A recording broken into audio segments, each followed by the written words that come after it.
Vo východoslovenskom kraji hlavnej cesty už od rána zjazné.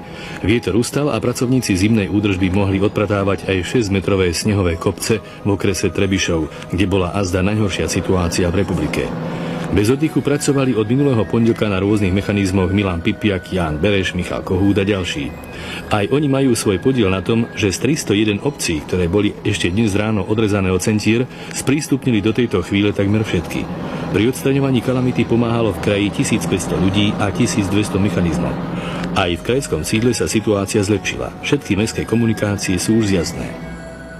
Prílevy čerstvého snehu, silný mráz a vietor spôsobili v najvýchodnejšom kraji našej vlasti v uplynulých dňoch zložitú situáciu, ktorú tisícky ľudí normalizovalo aj počas dnešného víkendového dňa.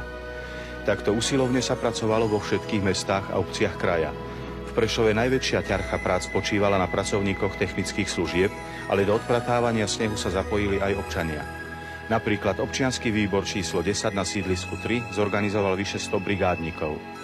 K normalizovaniu života výdatne pomohli aj mladí vojaci, žiaci strednej odbornej vojenskej leteckej školy a bokom neostali ani prešovskí vysokoškoláci.